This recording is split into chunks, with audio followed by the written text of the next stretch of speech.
Hey guys, what's up? Jdose back again with another Vikings video, and today we're going to be breaking down my projected 2017 Vikings roster and depth chart. So this will be a very fun video, and tell me if you guys think I'm right. So let's start on the offensive side of the ball. Starting at left tackle, we're going to go left to right on the offensive line, then go to the skill positions. Left tackle, Riley Reef. I think the biggest prize possession of the offseason. It should be a big addition to our team. Left guard, the biggest addition of last year's offseason, Alex Boone. Center, the rookie Zach Eflin, I think will be starting at center. Right guard, Joe Berger, one of the most underrated players on our team. And right tackle is Remmers. And now tight end will obviously be Kyle Rudolph. Wide receiver 1 and 2, doesn't really matter which one's which because they'll get about the same playing time, is Diggs and Thielen. Diggs will be edging out as a #1 guy, but Thielen, Diggs, doesn't matter, they'll be on the field at the same time. And then quarterback will of course be Sam Bradford, and running back, I'm going to kind of flip of the coin, depends who's better in preseason, but the way Mike Zimmer's been playing it before, I'll go with the veteran, and that is Latavius Murray. And I don't think we'll have a fullback this year, even though CJ Ham has been transitioning there. I don't think the Vikings will need it because Murray and Cook are better at running out of the I formation.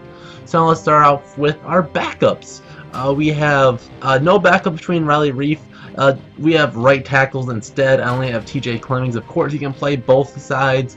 He's showing that he's a much better right tackle, so hopefully Reef stays healthy so we don't have to swing Clemmings over there. Jeremiah Searles is on the roster right now too. I didn't have him on my official depth chart. I think he'll be cut, but he could make it instead of Clemmings. That's kind of a debate there. Interiorly, Zach Kieran, left guard, Isadora, right guard. He was one of our draft picks this year in the middle round. And Nick Easton, I think he's one of the best backup centers in the game. I think he's really solid, and I think before the season started, I would have been fine with him starting for the Vikings. I think he's a really solid backup center. Wide receiver number 3. Now, since Floyd has his suspension, Treadwell will be that number 3 guy. I'm saying that right now. Now, after that suspension, it's going to be a toss-up. How well did Treadwell play? And does Zimmer feel like that's enough to warrant him the spot as a number 3 receiver? I think if he's averaging 40 to 60 yards a game, I think that's plenty to say he's a number 3 guy. But that's all up to see how well Treadwell plays and how healthy he is. Is he going to do the same things he did last year where he'll barely be involved at all? But I think this is going to be Treadwell's shot to shine, especially since Floyd is me on the team as a mentor pretty much the first couple of games where he's serving his DUI suspension. Then when Floyd comes back, he'll either be the number 3 or 4 depending how well Treadwell was playing. So now since we have 3 and 4 sorted out, number 5 I have Rodney Adams, another mid-round pick this year. He'll probably be a wide receiver, so he'll be on the team regardless, but I think he's a lot of talent behind him. He should be a very fun receiver to watch, especially when he'll be the number 4 guy early on in the year when Floyd is serving that suspension. Number 6, I give it the edge to Jarius Wright. He's a veteran. We need more veteran leadership. He's a nice guy, really good at running those slant routes. He's shown very good talent in the past.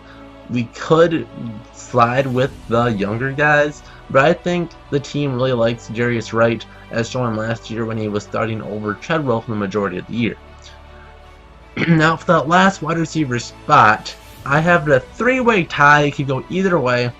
2 of these guys could go on the practice squad, or they could cut them. It doesn't really matter. Number 1, I have Mobo, Cooley, and then Fritke. Mobo, because he was a 6th-round pick and he's a ton of talent, as you see on his numbers. Is he a good enough football player to do it, or is he just a stunt guy? Is he a guy just to get a bunch of jerseys sold in Germany to like the Vikings? It's yet to be seen. We haven't seen any of him in preseason, but it seems that he's got his route running down a lot better this year, so I don't think it's out of the realm of possibility that Mobo can't come and be at least compete for that last wide receiver position. Cooley, I have him on here because I hear almost like he could be even better than Adams. He's another good deep threat guy. We got him in the 7th round. I think he has a lot of talent and could be a steal for us. Isaac Fritke, he is probably the most likely out of these 3 to make the team because he came up on the roster last year, so the Vikings have shown to show potential in him. Now, if they felt like waiving Jarius Wright, my biggest guess is that they would keep Fritke and Cooley on the team and either keep Mobo on the practice squad for another year or flat out cut him and get out of that press hazard. Now, quarterback, at the beginning of the season, I see us we'll have three quarterbacks regardless. We'll have Keenum and Heineke backing up Bradford. Now, I have it as a tie here. I think we'll have three quarterbacks regardless. If Teddy comes back at the end of the year, we will either cut Keenum or Heineke. I think Heineke is better than Case Keenum, so I think Keenum would be the first to go, and then Teddy would be riding as quarterback 2, as we would have Heineke as the quarterback 3. Running back, of course, Dalvin Cook would be the number 2 guy. That's also just completely in pencil. They'll probably, at the end of the year, be very even as far as carries go, and we'll see a lot of nice heavy dose of Dalvin Cook throughout the year. And running out the offense, we have running back Jerick McKinnon, the Jet himself. He'll still be involved in the offense at least a little bit. So moving on to Mike Zimmer's pride, the Minnesota Vikings defense. Starting at the heart and soul of the defense, the defensive line. A left end. I did a video, Robinson versus Danielle Hunter, on my channel earlier. If you haven't seen it, you can go look at my channel. If I remember, I will link it in the description as well. I do see Danielle Hunter winning that position battle and being our starting left end. And the 3 technique, if you don't know, this is the defensive tackle that be known for rushing a bit more. And I think if Sharif Floyd is healthy, like I really hope so. I've heard really disgusting things about it. I did a video on it, that he could have a more career-ending injury, which would be really scary. We just got done losing Teddy for maybe his career. Again, crossing our fingers that he's be just fine. We just seen him throwing recently. So Sharif Floyd, I have him there, but of course injuries are a concern. Nose tackle, Jdose. What else to say? He might be the best 4-3 nose tackle in the game. And Everson Griffin, a complete wrecking force. I actually just saw a Pro Football Focus article where he was listed as the #1 pressures on the right side of the defense in a 4-3 defense. So hey, he might not have had a ton of sacks last year, but he got a ton of pressures, so he's helping their team regardless. Cornerbacks, Xavier Rhodes, #1. Nickel, Mackenzie Alexander is assuming Captain Marlin's nickel spot. And quarterback #2, I think it'll be Trey Waynes over Terrence Newman. I think he has too much talent to be riding that #4 spot once again. Now, linebackers, this is another very interesting one. We do know that Kendricks and Barr will be in there, but where will they be? This is where I had it. A weak side linebacker, the will, is Anthony Barr, and Mike linebacker is rookie from Michigan, Jdose, and the strong outside linebacker is Eric Kendricks. Now, when they go into their nickel formation, I do usually see they slide in Kendricks back to the middle where he used to, and then Barr will be bumped to the outside, and then it'll be back to where they were a lot last year. Safeties, Andrew Sendejo will still be a starting strong safety despite a lot of fans hating him, and then Harrison Smith will be, of course, the #1 free safety in the game. Alright, so now let's go into the backups. D-line again, left to right. B-Rob, of course, the backup. He'll be backing up both sides. Tom Johnson, if he isn't starting, he will be a very solid backup. And now another Johnson, Jaleel Johnson, I believe our 3rd-round rookie, will be a great nose tackle replacement for Joseph, and he needs a breather. No backup behind Griffin on my depth chart, but that could be filled by Dayton Jones. I see him becoming like a whole defensive line backup. He can play all 4 positions on our defensive line. He'll be merely a defensive tackle backup, but I wouldn't be surprised if he would slide over for defensive end reps as well. Kind of like a Brian Robinson type of role. Cornerbacks. On backup #1, of course, Terrence Newman. He'll be a great #4 guy. He can compete for the nickel as well. Mackenzie Alexander is getting beat badly. Zimmer will pull the plug and put Terrence Newman on nickel.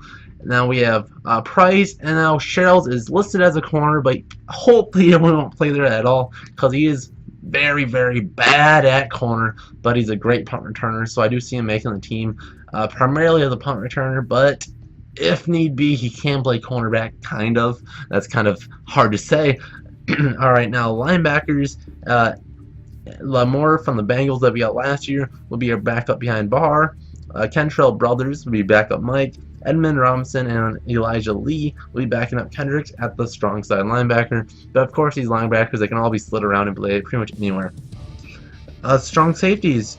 Curse is backing up Sendejo. A lot of people including me, would like to see Kirsch take the next step and be the guy behind Smith, but it's hard to say. I think Sendejo, when he got hurt last year, proved that he's a lot more valuable than a lot of Vikings fans think, but I really like Hurst, and if he can take the next step forward, that'd be great. Anthony Harris plays well as a backup, and then our last slot is Toko. I have on here as a safety, can also play cornerback like he did in college, so if we have a awful scenario in cornerbacks, we can move Toko back to being a corner, and he can be pretty much anywhere, but he'll pretty much be a special teams guy. So there's our core offense and defense. Now quickly on special teams, Kevin McDermott will be returning as our long snapper. We have a punting competition. I don't know much about either of these guys. One is Quirgley and one is Shimak. Quirgley is the veteran of the group, so I do see him winning the battle, but it's a complete toss-up right now. Before you see him in preseason, you have no idea. And now kicker. There was 2 on the roster right now, but I just gave the edge to Kai Forbath. No way he's getting replaced. He was perfect for field goals last year.